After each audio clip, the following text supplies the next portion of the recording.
information can be found on the district website. The meeting is now called to order. It is November 19th, 2025, and the time is 6:44 p.m.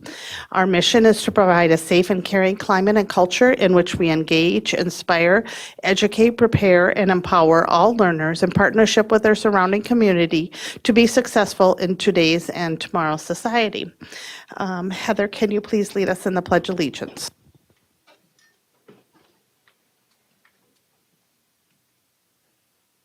I pledge allegiance to the flag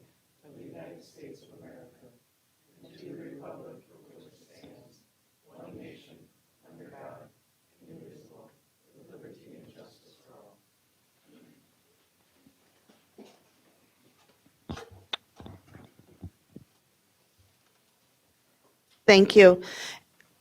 And then can you please call roll? The following board members are present at the District Administration Office. Scott Andresen. Here. Natalie Copeland. Here. Al Dahlgren. Here. Zach Dorholt. Diana Fenton. Here. Shannon Haas. Here. Heather Weems. Here. The following cabinet and staff are present at the District Administration Office. Assistant Superintendent of Secondary Education, Dr. Jason Harris. Assistant Superintendent of E5 Learning, Nikki Hansen. Executive Director of Community Education and Community Partnerships, Shannon Avenson. Excuse me. Executive Director of Human Resources and General Counsel, Tracy Flynn Bowe. Executive Director of Operations, Matthew Boucher. Executive Director of Special Education, Danny Mayer. Media Technicians, Paul Novak and Gordy Scott. Custodian on site, Emerson Beamer.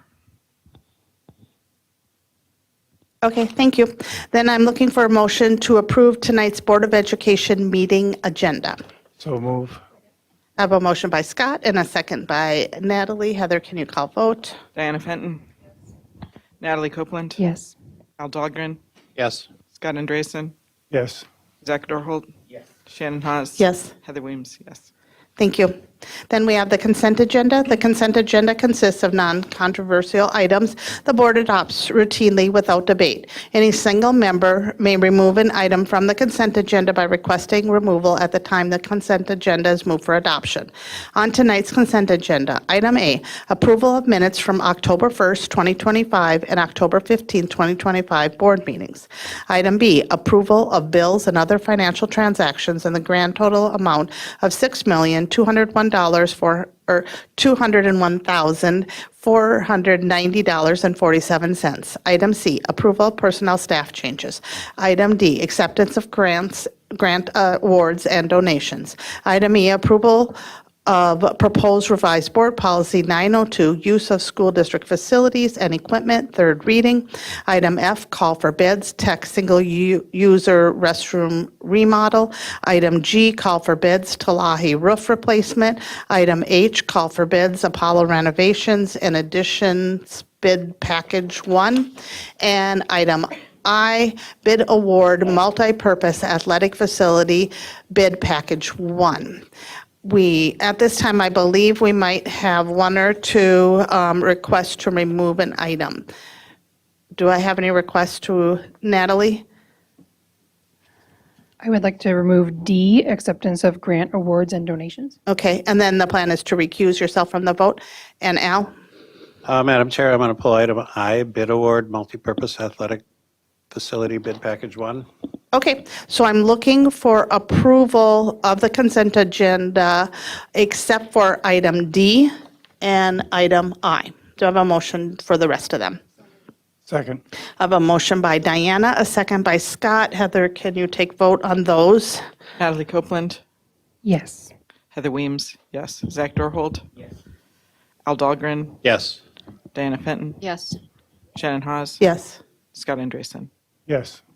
Okay, and then Natalie is recusing herself from item D. Do I have a motion to approve item D?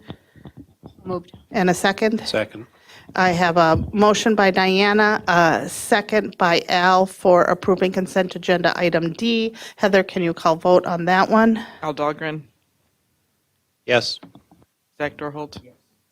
Scott Andresen. Yes. Diana Fenton. Yes. Heather Weems. Yes. Shannon Haas. Yes. Okay, and then we have item I, which was pulled. Bid award, multipurpose athletic facility, bid package 1. Go ahead, Al. Madam Chair, I'm just pulling it for some discussion on this. A little confused in the entire process here, and I know that we've been working in the very last minute here trying to come up with some solutions on this. But I had a number of questions on, first of all, this bid package 1 was for the foundation, I believe, and then apparently for all of the outdoor work also.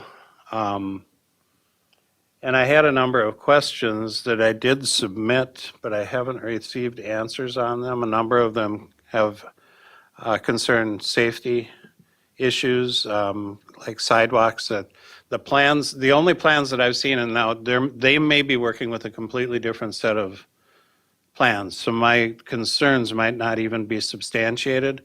But the only information that I have when I look at it, there are no sidewalks around the building next to the parking lot, which would force all people going to the multipurpose athletic facility to walk through the parking lots and then through the traffic lane that goes in front of the front door and either cross the street to the nearest sidewalk or walk through the street until you get down to where the door is.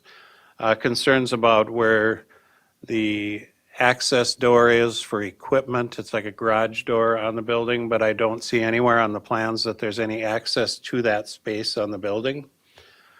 Right now they store field materials in the woods next to the pond, but I don't see any access to get to that. They're going to be putting in curbing. I don't see any access for people to get to that.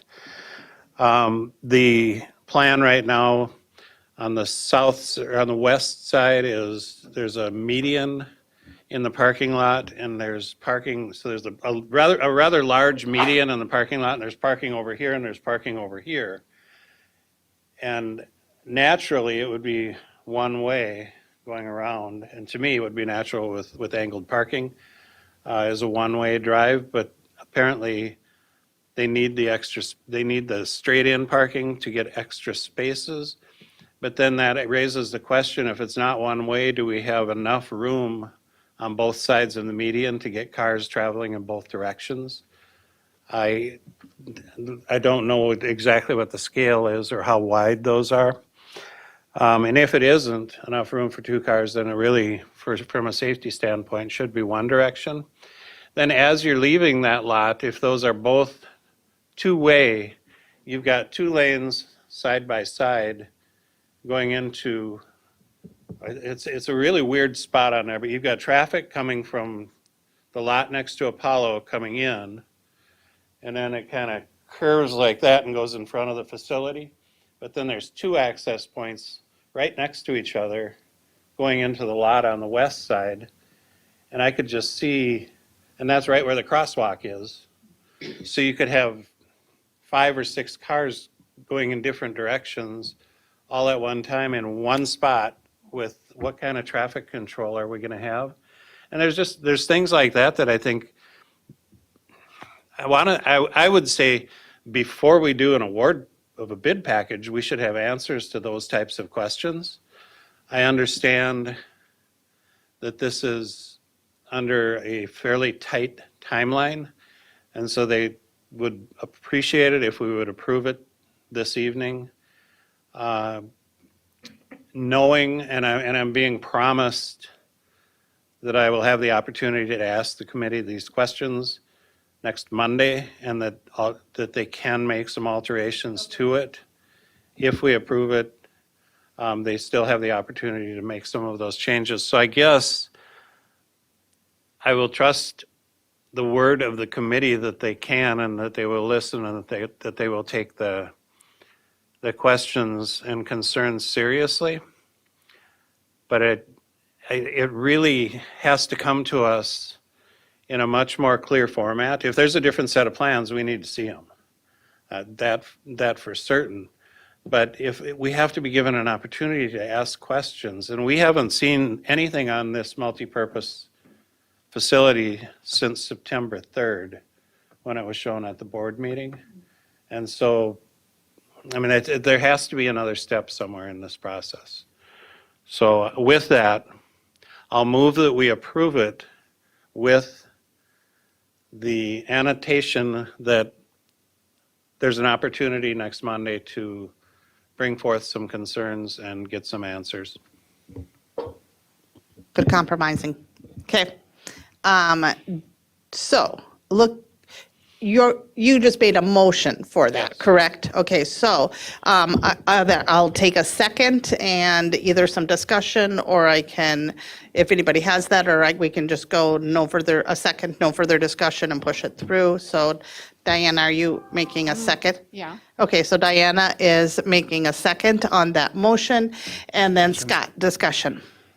Yeah, Al's raised some really good points, and I do think we should maybe table this until the next meeting and get some answers before we go ahead and approve it.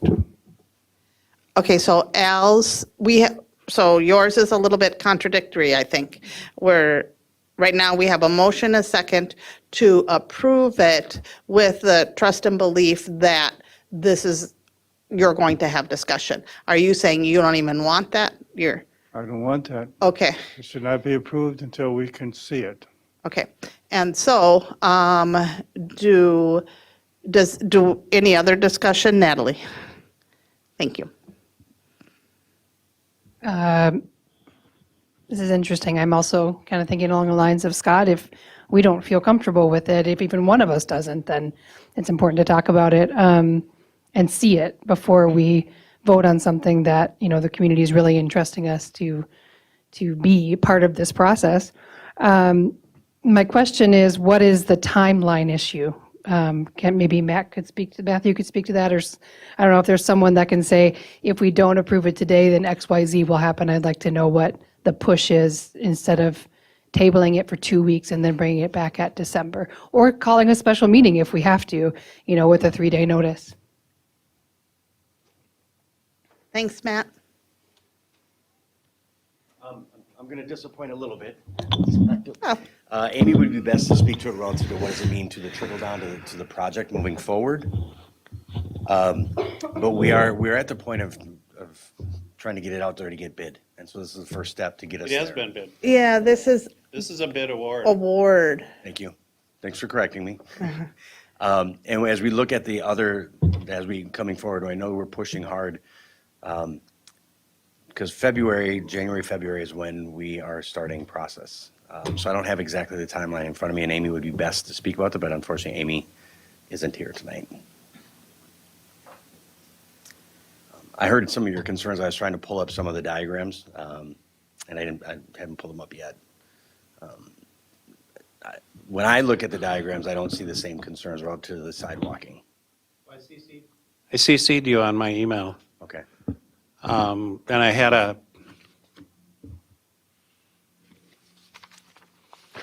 diagram, the diagram that was given to us, Okay. and I color-coded all of my concerns and wrote them in the email. I'll take a look. Anybody want to speak again? Because I'm waiting for a reply about something to see if I can get more information. Do you have any? Scott, you look like you want to say something. I don't think we should approve it until we see it. We should table it Okay. till maybe 3 or 4 days. I don't care.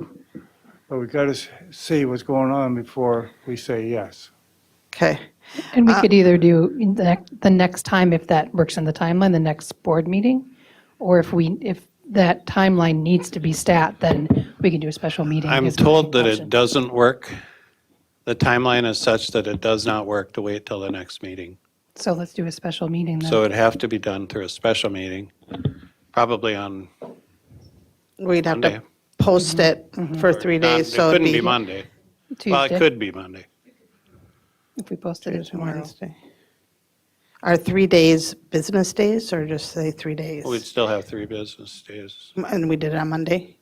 Tracy, would that count as Thursday? Thursday, Friday, and Monday. We could do it on Monday. You know, and again, I can't even tell you that all of these are valid concerns, because they may have addressed some of these and just not shown them to us in the information that's been provided to us. But from what's been provided to us, it would be a real concern. Okay. Committee hasn't done their job.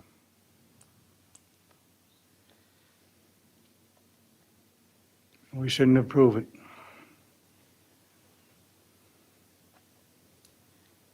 Okay, just a second, sorry. And, yeah, and hold. What? Can Yeah, please, jump in. in- we still get to see plans that are changed. We still have input as things go forward as a board. Right? What, no, I'm not following. We still what now? We still have input as things go down the road as a board. Right? Yes, Yeah. but not on bid package one. Ooh. This is all of the fields and parking lots and it's the foundation of the building. And then it's the parking lots and the fields. And I mean, I have other questions on the fields, just that, is there ADA accessibility to all of the fields? Which I don't see on the map. And I'm assuming if we approve bid package one, that anything beyond that is a change order, which then adds Right. price. Right. So I would agree. I don't think we're in a position, I mean, we can call a special meeting. I don't think we're in a position to approve at this point. Okay. And so, There's a motion for approval, which we need to vote on, then we can look at a motion for tabling until however long we need. okay, so sorry. So we have a motion and a second. Are we pulling? Do you want to pull your first and second or second and first? Is that how we do that? Someone would have to pull their motion. Yeah, to pull, do you want to pull your, Sand? rescind your motion? Sure. And then naturally that rescinds the second, okay? And now, do you want to make a motion that we move this item to have a special board meeting on Monday after you get further answers? When would this happen on Monday? Do you have a finance meeting or? Am I correct in understanding that you were going to connect on Monday and hear things? I believe that there's a building design, is that correct, Matt? Building design meeting on Monday?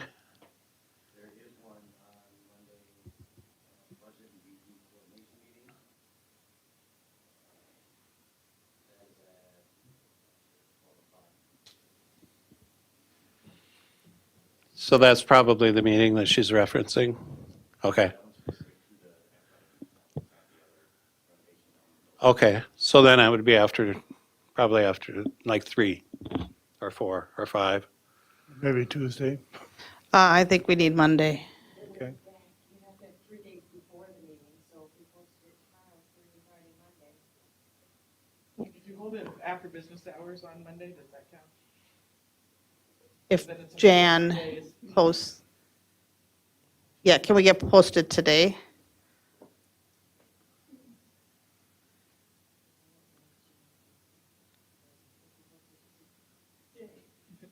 Jan, are you listening? I don't think we want to mess with open meeting law like that. No, I don't know how the five-finger rule works, so. We have to do it on Tuesday. At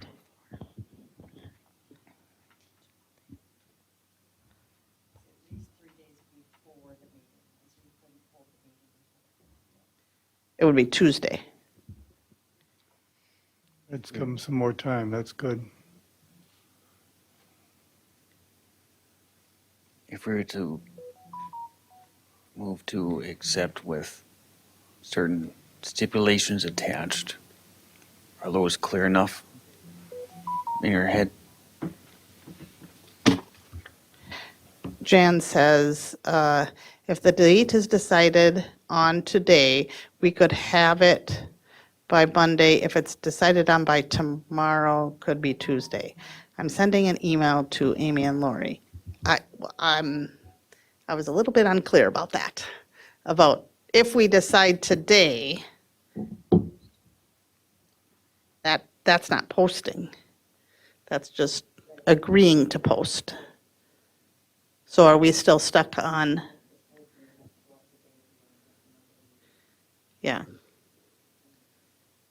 So the question would be, Jan, if you're listening, can you post today? Can you post after 5 PM? Is that okay? Can you post up till midnight? Is she? The statute doesn't say that. 3 days before the meeting. Okay, so So typically, we would say Tuesday. Tuesday, okay. That's better. Okay, so I don't know if Lori's listening. She is. Texting us. Okay, well, I'm texting her. She's got a group. Yes, Don't have enough details. Tuesday. Well, do you want to see what I? give that- I kind of know what you pass that over a second. Oops.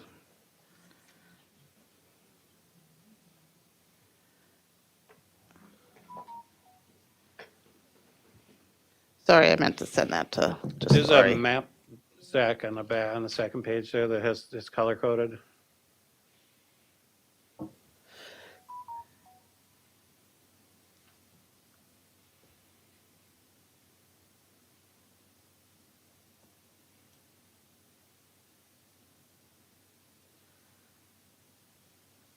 If we were to, if you're comfortable, I mean, entertaining motion to approve with,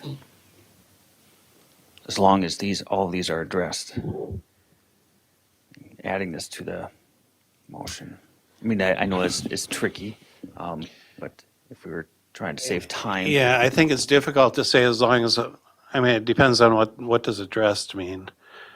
Right.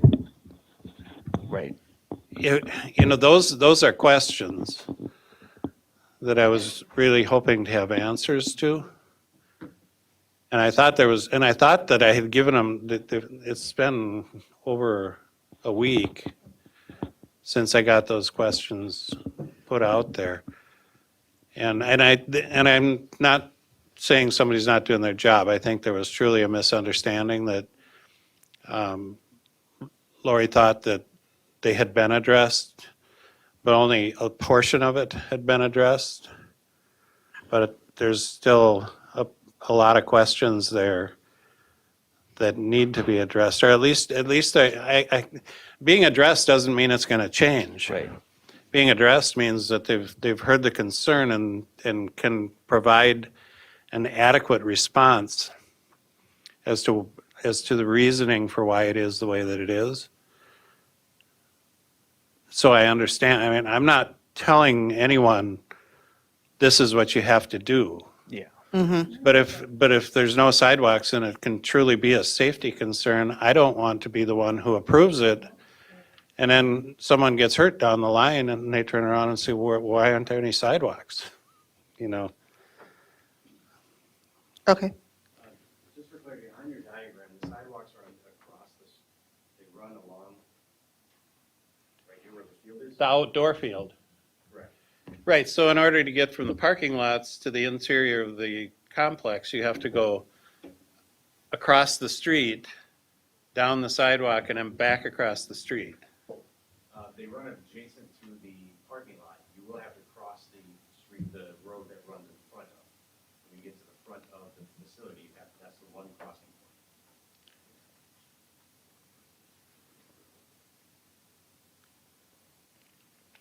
So there, when you're looking at your diagram, between the field and the parking lot, there is a sidewalk that runs and then curves alongside that. Yes, yep. So you would have to cross right at the front of the building. But how do you get from the parking lot to that sidewalk? Walk through the parking lot to that side. See, that's my point. is there should be sidewalks. I don't know, is this, there should be sidewalks up near along the edge of the parking lot, so you're walking in front of the cars when they're parked instead of behind the cars out in the traffic.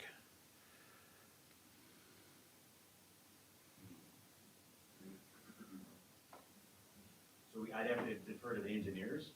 They design this based on the code. And when you say that, I think about other parking lot settings, and I don't know that there's integrated parking lots within, or sidewalks within parking lots that I can picture. The sidewalk runs adjacent to the edge of the parking lot, not in the interior. I think that almost every building in our school district has sidewalks that run adjacent to the parking lots. And you walk on the sidewalk. This one is running adjacent. See that, okay, so these are questions.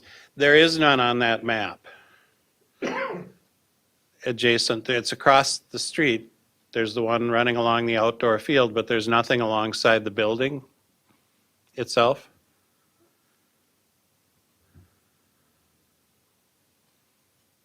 I don't want to believe. Yeah, I don't see it there. I looked very carefully to try to see where there was anything. There's not room between the fence and the parking lot for a sidewalk. Now I better understand. I'm sorry. I thought you were talking about the larger parking lot. No, Fence area, I understand. if you're coming from those side parking lots, the only way, like if you're on the east side of that building, and you got the doors over on the west side, you've got to walk down that street across the entire front of that building to get to where the entrance is.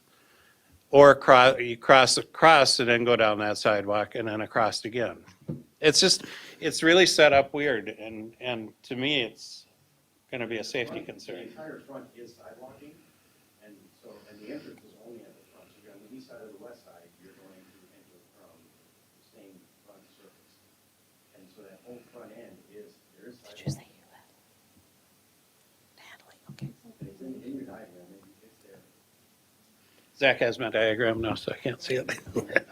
And then Natalie, did you want to jump in while they're passing the picture?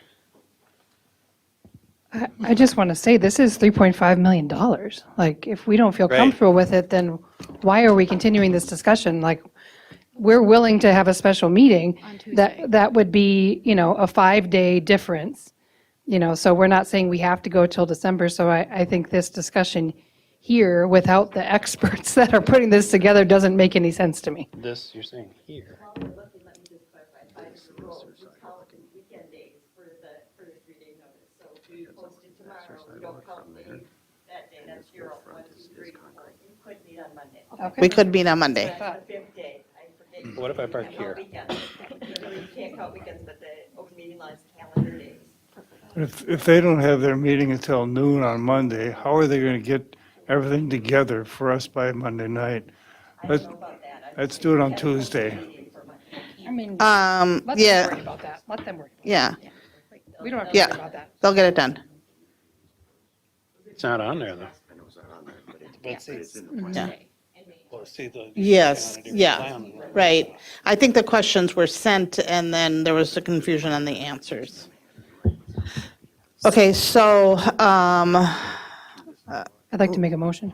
yeah, Lori would suggest Shown on here. Monday at 4 with her very tight schedule, so. So I'm voting on something, but the only information that I've. How are they going to get the information to us? If their meeting starts at noon and runs until 2 o'clock, how are they going to have it? Well, it's Wednesday Don't worry about night, it. so. Don't worry about it. Yeah, Don't worry about it. just it's time sensitive, so I would appreciate a Monday rather than a Tuesday if we can do Monday. And sorry, and we're saying Jan can post tomorrow morning, is that correct? Anytime tomorrow, feeling good, okay. Okay, so we pulled our motion and our second. And now are we going to come back and motion this for moving it to Monday? Is that correct? Does somebody want to make that motion? So moved. Second. Okay. Any further discussion? All right. Heather, can you call vote? Shannon Hawes. Yes. Zach Dorholt. Scott Andreessen. Yes. Natalie Copeland. Yes. Al Dahlgren. Yes. Diana Fenton. Yes. Heather Williams, yes. Okay, thank you. So what we're going to do is Jan will get that posted, send that out to us, and we're looking at probably a 4 PM. So watch for your email. But she'll post that tomorrow. Okay? So then we don't have any more Do you, motion. what, would you want a motion that we would table it until 4 PM Monday? Yeah, I thought we just did that. Till 4 PM? Okay. I don't think we technically need a time on there because we're going to post it tomorrow. Okay. I will not be available. Is everybody else available? Yes. know. Okay. But we'll get you the information. Okay. All right. Whew. Moving on, thanks for your patience out there. Moving on to discussion and action items. First up is our audit report. So welcome back, Nancy Schulzenberg from Bergen KDV LTD. I probably did not say that right after so many times that you're here. Welcome.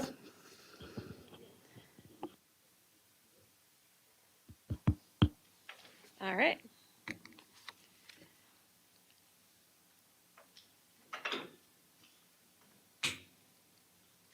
As in past years, I did pull the highlights out of those booklets that you probably received, so we don't have to go through all the pages.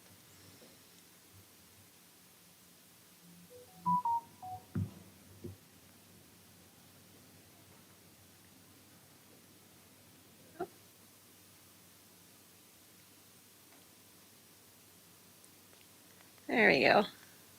All right. I think last year we spent some time talking about what an audit is. I think now you've all heard me, but I do want to just start out a little bit with reference to that. So when we sit down to discuss what's the audit going to look like for St. Cloud area schools, we meet as a team. We talk about areas of risk. We talk about past history with the district, and then we look at what's going on in the industry in the state of Minnesota and government accounting standards. We pull that information all together to come up with our plan. So in this process, we're looking at the district's internal control and gaining an understanding, and then having discussions with the district administration in the finance department. So based on the results of the plan that we had for our audit, we are issuing an unmodified opinion again this year, which is an indication that your financial statements are fairly presented based on the results of our audit. So that is a clean opinion, is another terminology that you might hear. And then in addition to that, we do have some other letters, other communications that we issue. The first one is going to be our report related to government auditing standards. And this report talks a lot about internal control, talks about the work we do related to testing of compliance with laws, regulations, contracts, and grants. And based on that, we did have 2 internal control findings this year. There was an interest receivable in the building construction fund that was not recorded last year, so we did a prior period adjustment. And simply by nature of that, that is a material weakness. And then we have the lack of segregation of accounting duties, which is not new for your district, and that just has to do with the day-to-day operations and some of the overlapping duties. We did not note any non-compliance, so that is good to report. And then this year, a little bit different. We don't have a compliance supplement from the federal government as of today. So we have a draft, and we completed our test work, and we tested 2 of your programs this year. And based on current information, we're anticipating an unmodified opinion on the compliance related to those programs. And also, we did not note any internal control findings related to that compliance. So I anticipate that will stay. I don't think the federal government would have issued that draft if they weren't pretty sure that's how things are going to look. But we will look at it when it comes out, make sure we have everything that as we should, and then we'll issue those reports at a future date. And then our last official letter is going to be that report related to our results of testing of Minnesota state statutes. So the Office of the State Auditor very specifically indicates which statutes, as they relate to accounting matters, they want us to look at. And based on our test work there, we did not note any non-compliance. So really just those 2 internal control findings for the district for this year. And then we have the separate document, the communication letter. Lots of words in there, some required communication that our standards say we need to put in writing to you as the governing board. It would be our tool if we had any significant items that we uncovered, if we had any difficulties or disagreements throughout the audit process. It also includes discussion of the risks that we did determine when we planned the audit, talks about estimates that are used in the financial statements. So again, a lot of words, but happy to tell you that nothing really strays from our standard in that area. So nothing significant to report tonight. And then in the back of that communication letter, some light reading, the latest from the Department of Education as far as what's going on in Minnesota, and then some new Government Accounting Standards Board statements that are issued and will be implemented next year. Moving then to some financial information, starting out with the General Education Aid Formula Allowance.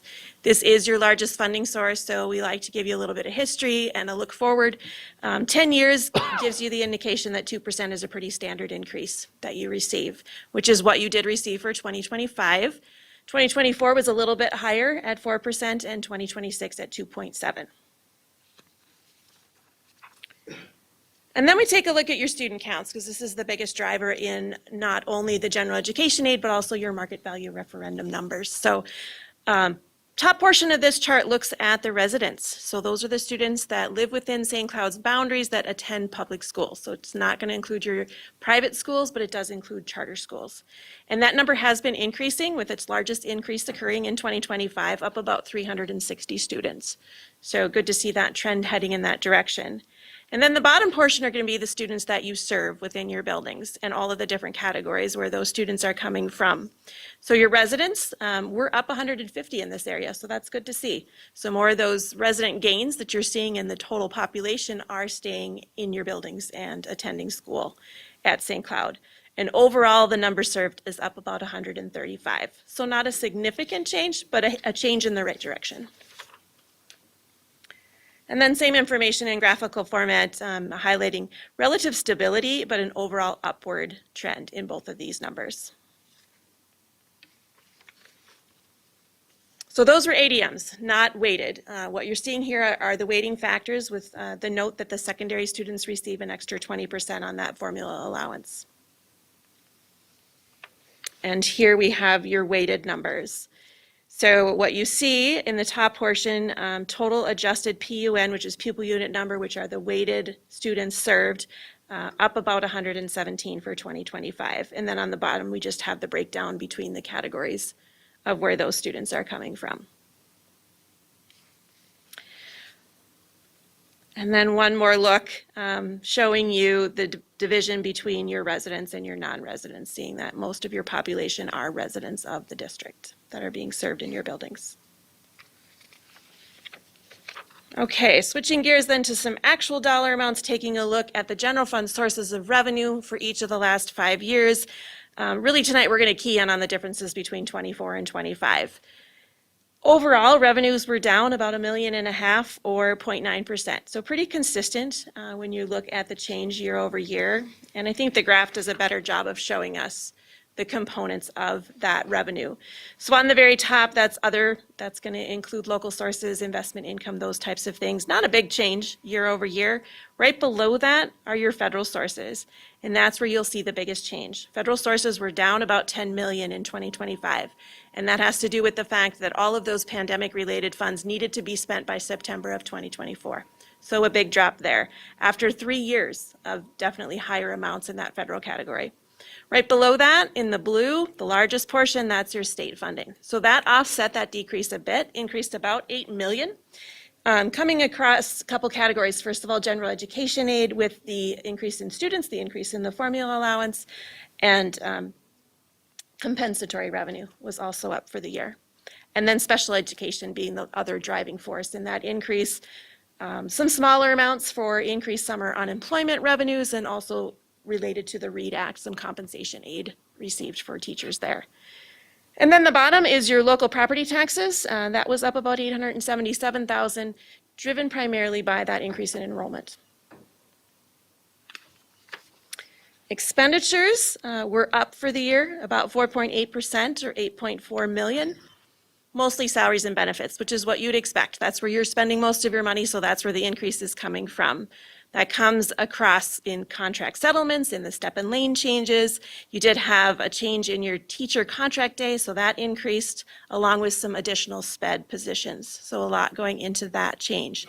You also did have higher transportation costs with some additional routes in 2025. When you look at the pie chart, you can see that by far, you're spending most of your money on direct instruction. That makes up 62% of the total. So regular, special, and vocational, those three categories together. And that compares to 61% in 2024. What you see here are some expenditures per student numbers. So the top portion is going to show you St. Cloud compared to the statewide average in total. So we don't have averages yet for 2025, but your number did increase with the increase in expenditures outpacing the increase in the students that you served.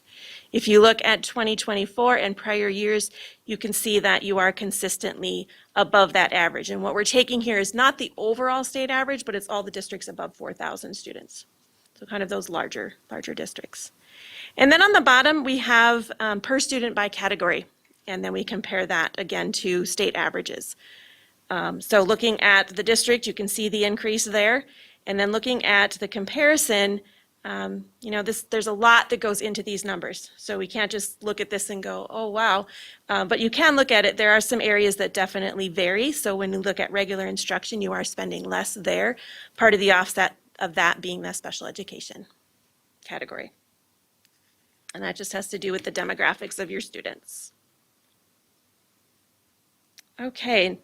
On this slide, we have a snapshot of the general fund. So looking at it really high level, total revenues, total expenditures, and then the change in fund balance on the top. So revenues down, expenditures up, as we've already discussed, and then a net decrease in fund balance of about 3.6 million. The categories of fund balance are shown on the bottom there. Your non-spendable, those are prepaid items. So the cash has already been spent. So it's segregated in your fund balance. So it will be expended in 2026 and future years. And then we have the restrictions. Those are all mandated by the state. Not a lot of change going on in there. You'll see the basic skills extended time was just transferred into regular basic skills. So a large drop and a large increase, but really it's the same money set aside. We have new money restricted for the READ Act aid that was received. And the biggest change that you're going to see in your fund balances is not assigned. So if we look back to 2024, a couple of things doubled up. You had the increase in the special education cross-subsidy aid along with those COVID funds.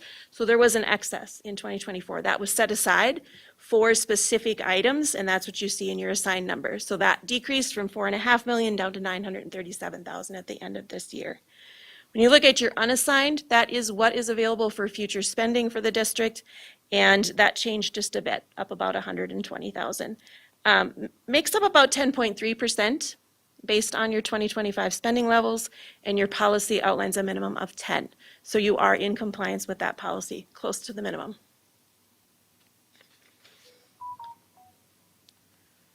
And we have another way of looking at your fund balance, and this again gives us the ability to do some comparing. So when we look at the chart here, you have unrestricted fund balance as a percentage of unrestricted expenditures. So it includes those assigned amounts and it includes your non-spendable. And we've separated the assigned just to kind of give you some clarity on what really was available in the unassigned, since that was a very unique situation. So if we look at that, you did decrease from 15.4% to 14.9%, which is 15.6 if we add those two together. And then when looking back years, you can see that you have been historically below the state average, which is right around that, 21, 22, 23%. So that's the general fund. The next chart takes a look at your gross levies. And you can see there are a couple areas that did change. First of all, your debt service increased related to increasing requirements for your debt payments in 2026. And then that market value referendum increased related to the increase in your student counts.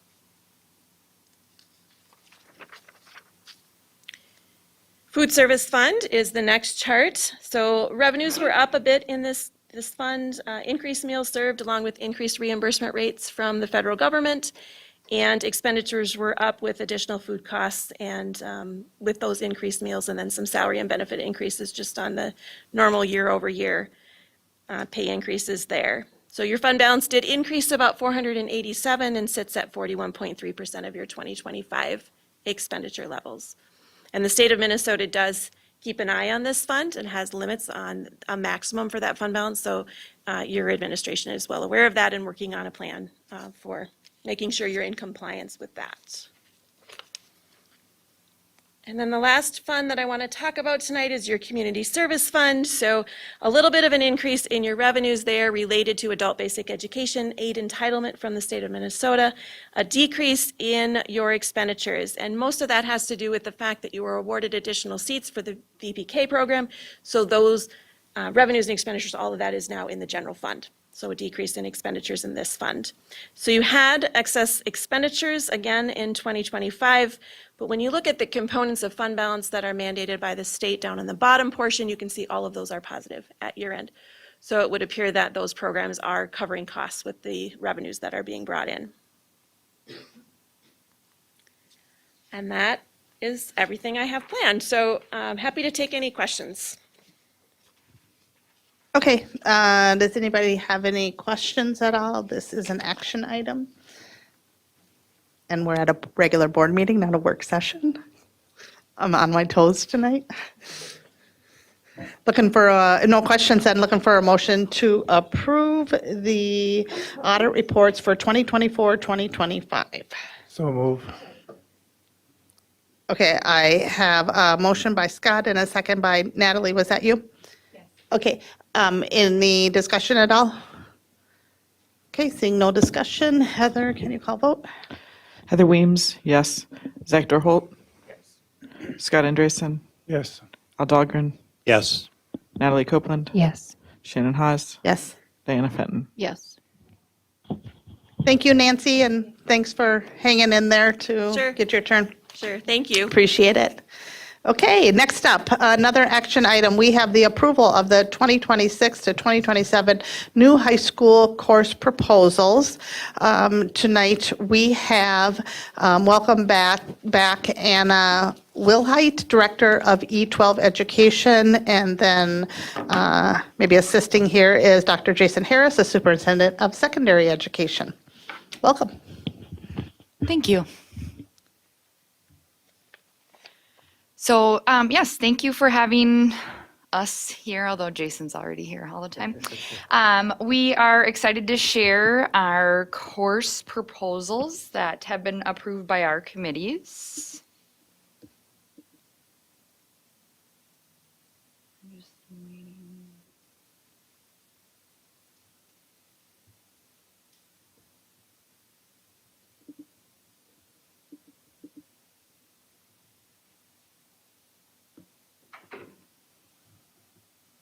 Apple TV 1 doesn't want to show up.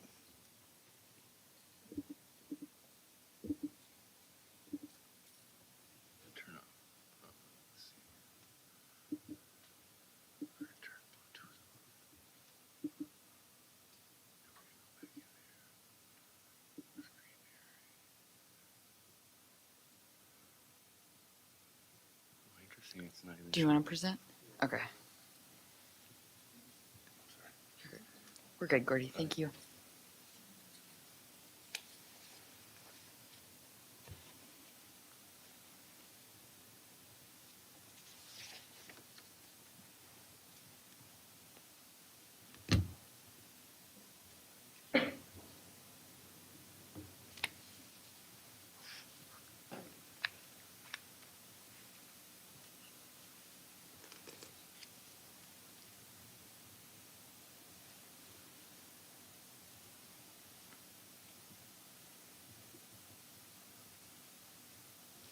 All right, so we mirrored we'll start with the agenda. So we're going to review the process for how we took course proposals and how that went, and then we'll share the courses that were approved by our team. All secondary staff were notified in September and October. We sent notebook reminders. Our lead principals at the high schools and middle schools shared it with their leadership teams and in staff meetings. Submissions were due October 15th, although I did take a couple after October 15th. And then our E12 education team, district-wide directors and coordinators reviewed and gave feedback. We also reviewed these at our district advisory committee, and that team provided feedback as well. We then had our secondary team of high school principals, our SCEA president, our secondary directors, Assistant Superintendent Harris, reviewed with a rubric and made recommendations. And then final recommendations were reviewed by myself, our high school principals, Jason, and Dr. Putnam.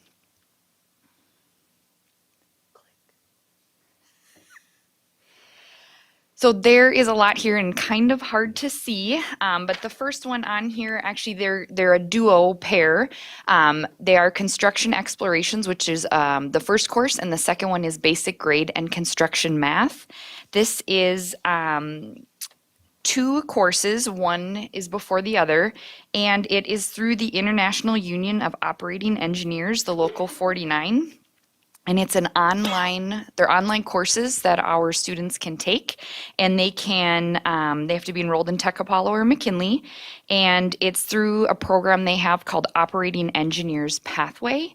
And so students can go through these 2 courses, learn heavy equipment operating, they can then get into the apprenticeship, and it's a really nice doorway for students that are interested in that.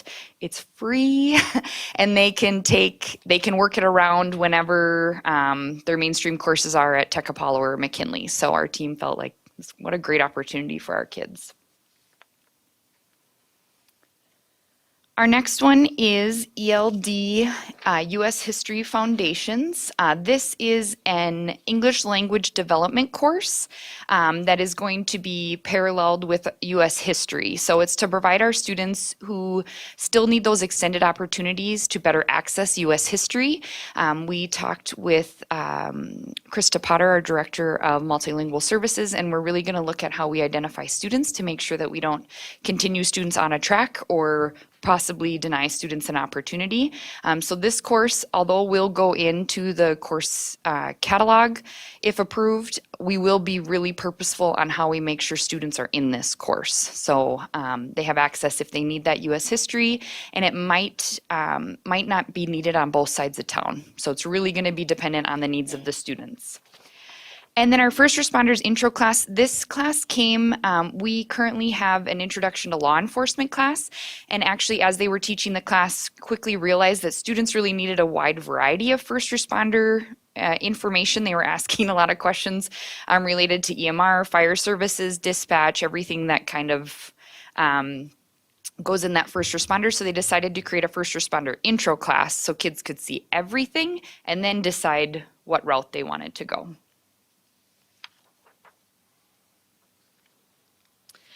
Discovery Academy is it is going to take place of it's going to be a foundational course. It's taking place of engine performance. They felt that SCTCC felt that engine performance was maybe a little too challenging to start as a first course. So they have proposed, in collaboration with our CTE, to start with this Discovery Academy course and have it be the first course, and then students can continue on the track through SCTCC. So we already offer this kind of slot, but this will be more accessible for our students to start here and then take the next step.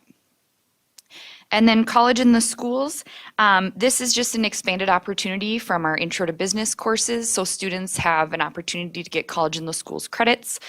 We have teachers licensed on both sides of town who meet the criteria to teach these courses. So we're excited to possibly be able to offer this course.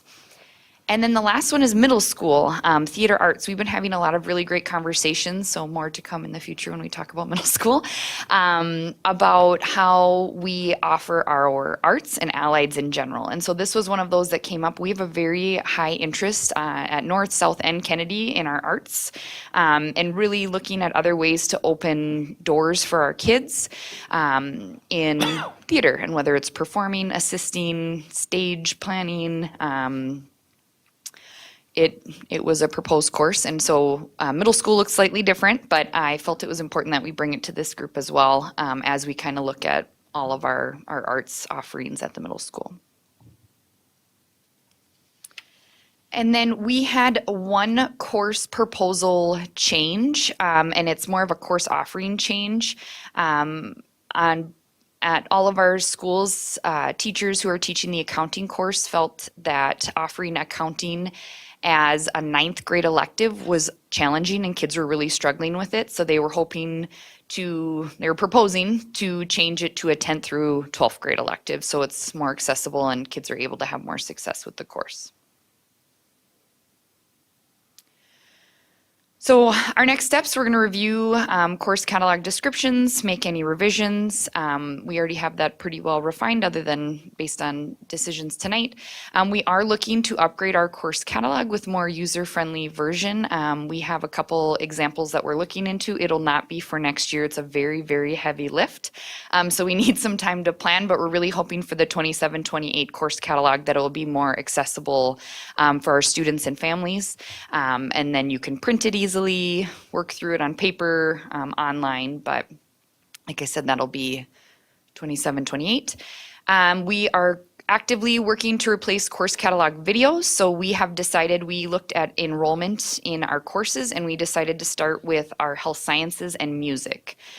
We picked the two areas that had lower enrollment and decided we would start there. We are looking to have really short videos so that kids can just, we know everybody reads everything so thoroughly and so well as a 9th through 12th grader, and not always the case. So we really wanted to make sure that they could really see their possibilities in high school coursework and just have that nice little snapshot. So we're working on that. And then Jason can speak to the career and college design team. Yeah, this is just a follow-up on the work as we continue to really design how Apollo looks with our new renovations and pathways. And so right now we have a team together of administrators, counselors within the pathways and looking at how the programs are pathway for the future. And so those teams are meeting to look at currently what's in place, assessing it, and then how do we get ready for Encore programming at Tech and Apollo in a couple of years. So that team's moving right along. And the last one, as I already stated, we're looking at our middle level allied and elective offerings, and if it really works as building those pathways into high school. We haven't revisited that in quite some time. So we'll be also looking to collect some student and family feedback as well. I believe that's it. Questions? Scott? This morning, we talked a little bit about the title Discovery Academies as being kind of confusing. Are we locked into that name if we vote on it? Sarah Ware, she is our coordinator of CT. She's working on seeing if we can change that one. Yeah, we talked about it at the district advisory committee meeting. We had to ask, what exactly does Discovery Academy mean? And apparently in the automotive hazmat world, they know what that means. But I said for the rest of us, we don't. So we are looking to see if we can possibly change that course name. However, it's an aligned course through SCTCC, so we don't know the wiggle room. It's kind of like the basic grade in construction math. We all talked about the second a high schooler sees that word math in there, they might not be as eager to take it with the construction, but that one we cannot change because it's a course we aren't offering in-house. So Sarah is looking to see if we can possibly change that name. We've gotten a lot of feedback. Okay, so we're not locked into it when we vote on it. Yeah, we'll look to see if there's a possibility to change. Thank you. I had that same question. And if you can't change it, can you put something in parentheses so that, because if you're a student just looking through it, there is nothing about that is gonna do much. That's the importance of the course catalog, is that the description really helps them understand what the title means if we aren't able to change. Mm-hmm. I get that. I still think that a student, when they're flipping through, they're lazy and they are looking at if I were doing it, I won't even say it about our students. If I was doing it, I would be looking at the title. If the title seems of interest to me, I will look further. Discovery Academy isn't going to do that for, I think, most of our students. Intro to autos might do it. Right. Yeah, that's what, if you can't change the title, can you add something? And then my question, you said that construction courses are free to students. Does the district pay for them or they're free completely? They're completely free. Mm-hmm. the arts in the middle schools, are you talking about incorporating, you get credit for an after-school activity, or this is an option for one of the electives within? The option for one of the electives within. Okay. Mhm. That's very exciting. You want to share with just what you learned from MD just around that? Well, I've been, in my new position, I have become best friends with MDE, and so I asked lots of questions. But one of them was how we offer our arts courses. And so there are 5 categories you can pick from when you're picking course offerings for middle level arts. And we have to offer 3 throughout the course of the year, and students have to take 2. So the really cool piece is that this will offer kids another art opportunity. So I've already talked with our middle school principals about what that will look like, and we know there's more planning and work we have to do. But our kids are really interested in this course already. Yeah, we see it in the after-school activities with, we have plays now, musicals in middle school, and so how can we get it in the school day? Go ahead, Heather. Does that interest, Jason, does the interest in middle school carry on? Do you see the same numbers? I mean, what, and if not, what changes between middle school and high school as it relates to like theater and just willingness to be on Just stage? like, it's the experience, right? So if I have a good experience in that, not just only if I'm one to act or sing or do all the things, we have the folks to do the tech, the crew, and behind. And so, and it's funny because I have activities tomorrow and we were looking at fall numbers, right? And so it just depends on what you find of interest, especially in middle. It's tricky, right? Like if I found that I like tech ed and woods, to the point of I can't take everything my freshman year. What do I take? And I think sometimes kids have to choose, right? And so, but we have seen the kids in middle that do the plays, they go into high school and they want to try it, at least give it a shot. I'm not sure I see specific numbers. I could get that, but we see hey, I found this interest. I like this. Well, now maybe I can take this and do it in high school. I think it's less intimidating to try something in middle school than brand new in high school. We also started doing the Great Theater Play in a Week in all of our elementary buildings, which really increased the interest in middle school for kids to participate in theater, because everybody participates in Play in a Week. And so then they go into middle school and they're even more interested because they feel more confident. Well, and I think that's important. So I'm going to give it a totally funny aside almost, but I was at North Dakota this past weekend for work at hockey games. And it was interesting because they do a ton with cameras into the fans. And there is an age that I think is somewhere between 12 and 14, where the girls, if the camera comes on them when they're younger, they're all over it and they're waving and then all of a sudden you hit an age that, again, somewhere between 12 and 14, where they completely change. And so that access early on to get them interested and confident in that space, I think is really important, because maybe if you hit that next phase without any experience, it was alarming, to be honest, but I was just watching it and I kept watching it to see how it would work. So Fascinating. Scott, did you have your hand up? I believe that there is a play going on this weekend. Can you tell us a little bit about it? I cannot, I do not work at Apollo, but Natalie can. Natalie probably can.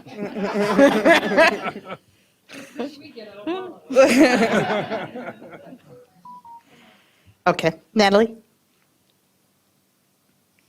I also just want to say thank you for that theater course in middle school. I think access and opportunity Yeah. makes me so happy that we're going to have kids that maybe, they can't stay after school for whatever reason, or maybe maybe they don't know if they would really like it, but to be able to try it during the school day when they're already there. And I think that'll be good for our other arts courses too, so that people aren't in those that maybe wish they were in theater. It's just going to be good all around. So thanks for your work on that. Yeah, very exciting. Okay, this is an action item. So I'm looking for a motion to approve the 2026-2027 new high school course proposals. So move. And do I have a second? Second. I have a motion by Scott, a second by Heather. Heather, can you call vote? Diana Fenton. Shannon Haas. Yes. Natalie Copeland. Yes. Al Dahlgren. Yes. Heather Weems. Yes. Zach Dorholt. Yes. Scott Andresen. Yes. Okay, thank you. Next up, one more action item tonight. It's the approval of the 2026 Board of Education Legislative Platform. That may sound familiar to you. I made a mistake. Our last board meeting was November 5th. Sleeping at the helm there. We were in work session. And we discussed the 2026 Board of Education Legislative Platform. Then I asked for a motion to approve it, but we can't do that at a work session. So I'm looking for a motion to rescind the action taken during the last work session, which was November 5th. And then I think we're going to then move to approve it formally here, if I'm correct. I would move to rescind the board non-action action that we took at the work session during the November 5th meeting. Okay, I have a motion by Al, a second by Natalie. I'm sorry for all this. Heather, can you call vote? Yes. Al Dahlgren. Yes. Diana Fenton. Yes. Heather Weems. Yes. Natalie Copeland. Yes. Zach Dorholt. Yes. Shannon Haas. Yes. Okay, so the previous action is rescinded. So now I'd like to properly approve the 2026 Board of Education Legislative Platform. So can I have a Can I- motion to approve it? I will move to approve the 2026 legislative platform that was presented right here, but can I just say a couple things about it? Absolutely. Okay. So I believe that all of the changes that we discussed at the last meeting are in here. If you see something that isn't, there was a little bit of confusion in getting this put together early this week. But I went back and I watched the tape from the last meeting, and I put everything that I heard that was discussed at that meeting and decided I got into here. So it should be here. And as far as I know, and we'll have Amy double check it, but I believe that all of the numbers are updated correctly now. So like the free and reduced lunch percentage and the students with IEPs and those types of numbers, they were not correct in the one that I had last week, but I believe that Amy did. I believe she had an opportunity to do that before Jan attached this to the agenda. So it should be 100% correct. So with that, my motion. Okay, and so I have a motion by Al and Natalie second. Any further discussion? Heather, can you call vote? Heather Weems. Yes. Diana Fenton. Yes. Natalie Copeland. Yes. Al Dahlgren. Yes. Scott Andresen. Yes. Zach Dorholt. Yes. Shannon Haas. Yes. Thanks again for that one. Okay, moving on to discussion items. First up, we have proposed revised board policy 899. It's the second reading for naming school district facilities presented by Matthew Boucher, Executive Director of Operations. And Shannon, you're not helping with this one, right? Nope, I'm not helping. You are just Navigating. I appreciate that. We're going to save you one computer transition and just use one. Unless mine won't let me do it here. Okay, there we go. While we pull it up, thank you again, Associate Superintendent Harris and Hanson, as well as Board Chair Haas and the school board. Appreciate the time with you tonight. As we pull up 899, which is the naming committee policy, just a quick overview. There's only one edit from our last presentation of it, based on the conversation and the discussion that happened here. Real quick overview, the primary edits were in service of making it more concise and more descriptive and less prescriptive. So the language edits that we had reviewed last time remain largely the same, with the one exception of the size of the committee, which is where we had probably the bulk of our discussion. And so now in the first paragraph, it says not larger than 10, but then in B, it states explicitly may include 6 to 10, which was the number that was most approved upon last time. And that was removed up above, right? Up above, it simply says not more than 10. And then in A, it says not more than 10, and then in B, it says may include 6 to 10 representatives. I didn't, I better turn my mic on. I thought that we were going to remove Okay? from item, the one up above there, where it says the superintendent will appoint a committee of, it's higher up. In the general.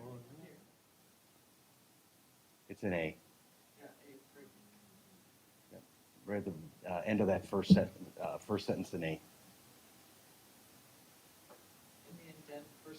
Oh, okay. I thought we were just going to remove that Okay. and say that the superintendent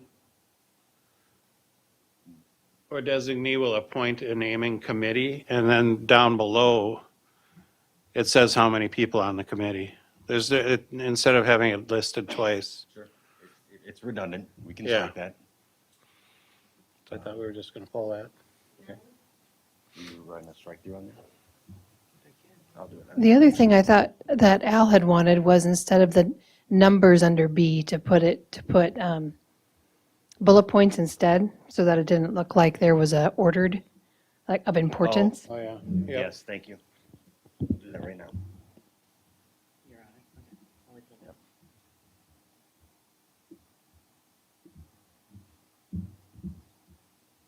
You refresh.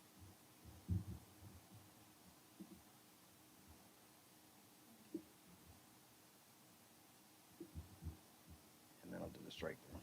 1 second.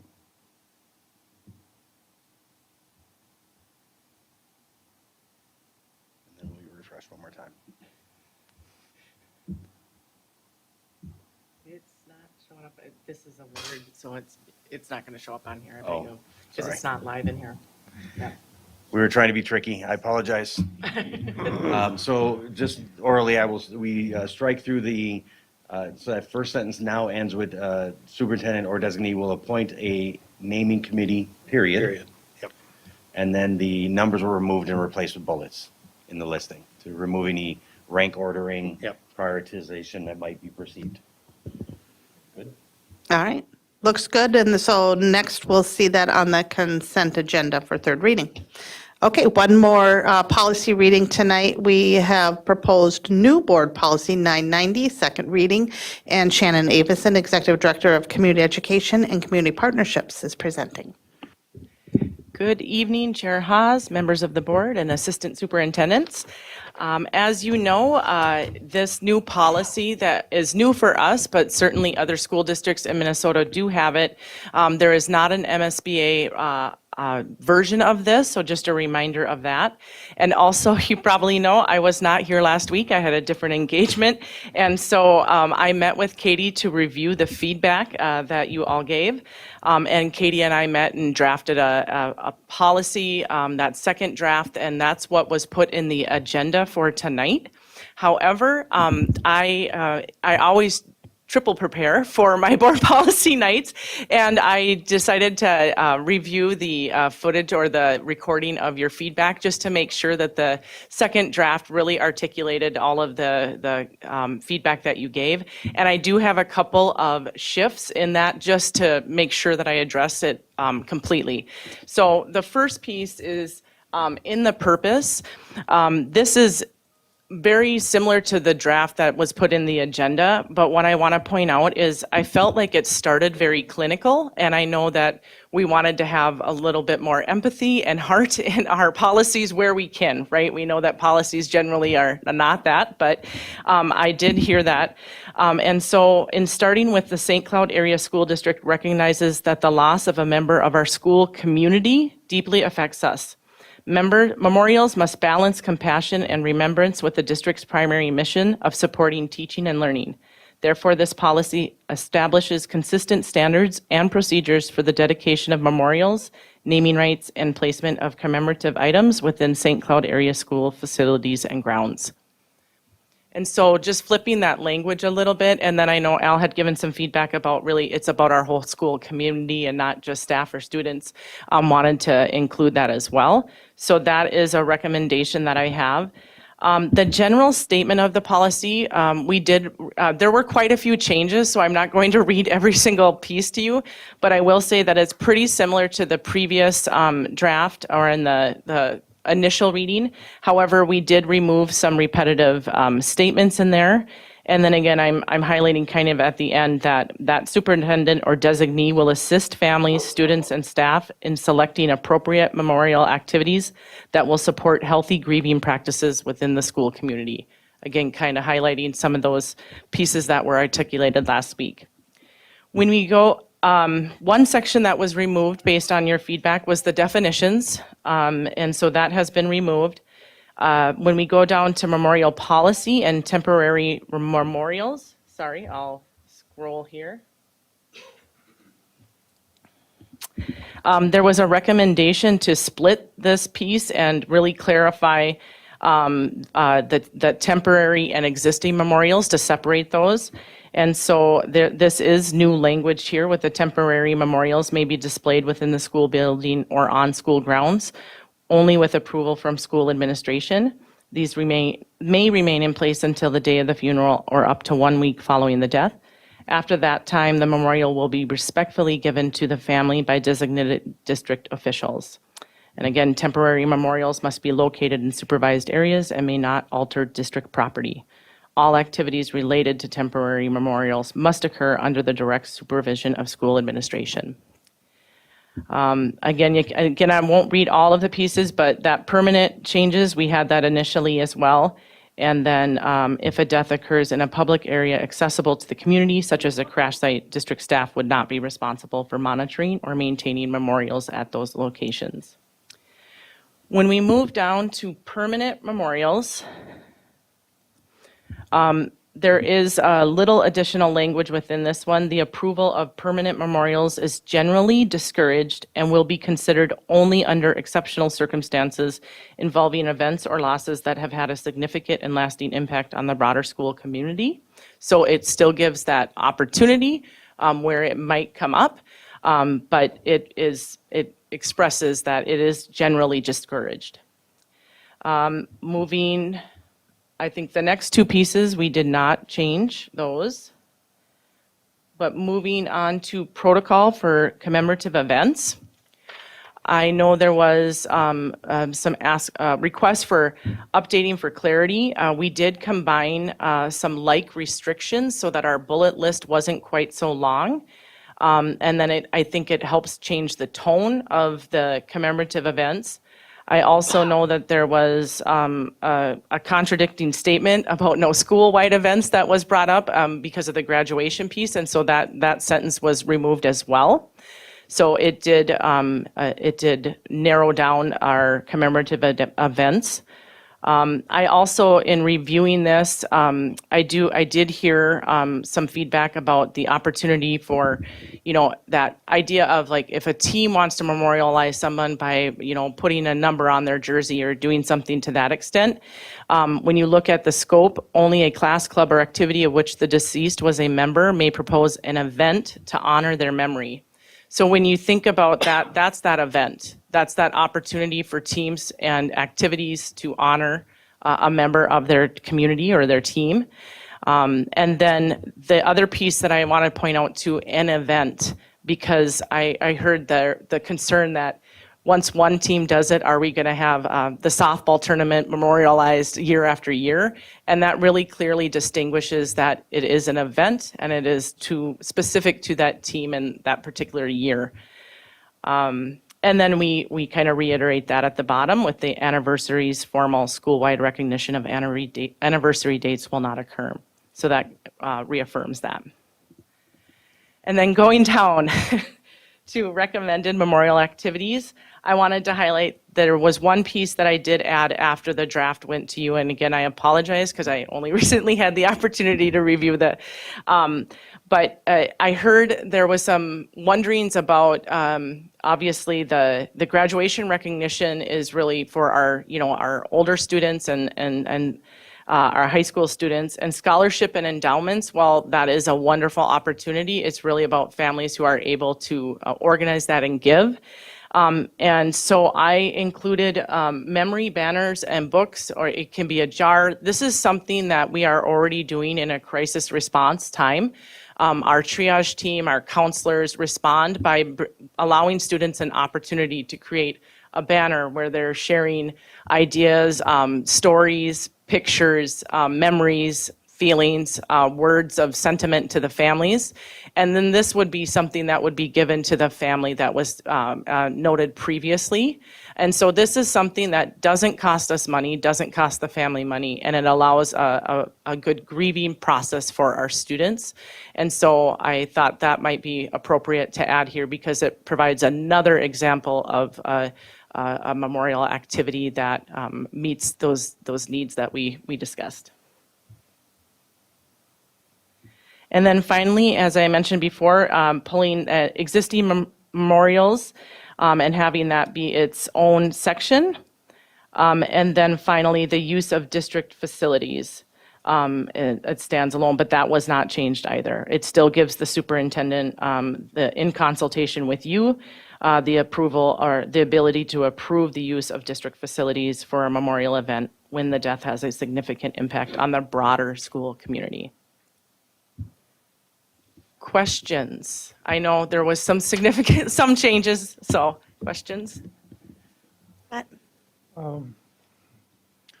Under memory banners and books, you refer to the student's family. Doesn't this apply to staff also? Yes. Did I specify students? For students and staff to contribute shared memories, encouraging messages or photographs. Oh, yeah, I can add staff or students' family. Thank you. Yep. Okay, any other discussion? So we're good to move that one again to consent agenda, third reading for next meeting. Thank you, Shannon. Can I make one comment? What's that? Can I make one comment? You sure can. I think it reads really clear. I think it's a really good policy. And I was serious when I said I would forward it to the School Boards Association so that they would have something to start with. A lot of times they don't have their policies because no one's proposed them. All right, thank you, guys. Almost done here. So we have the Board of Education Standing Committee reports. I believe we have two. Achievement, Integration, and Equity Committee Chair Diana Fenton met today, correct? That is correct, Chair Haas. So the Achievement, Integration, and Equity Committee met this morning. Assistant Superintendent Jason Harris presented on Graduate Future Ready by Design, learning about all the programs that we are now offering for our students. We also reviewed the 2026 course proposals that were received, or we reviewed tonight and presented at the board meeting.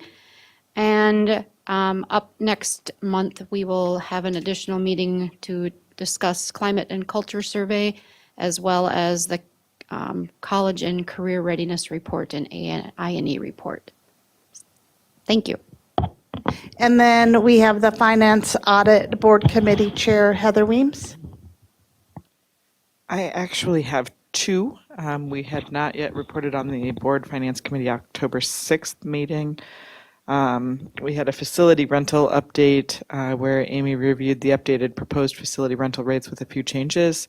The committee discussed and agreed with Amy's proposed rates with one suggested change to increase the parking lot rental fee, and it was presented for approval on October 15th, and the rates will go into effect January 1st.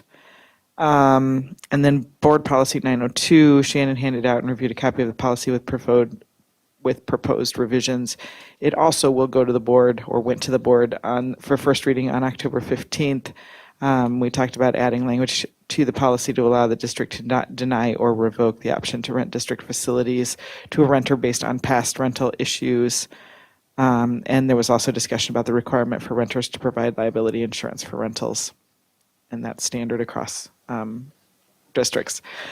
Our last board meeting was November 10th, 2025. We had an audit presentation where Nancy and Jackie from Bergen KDV reviewed the FY25 financial audit, which we heard earlier today and approved.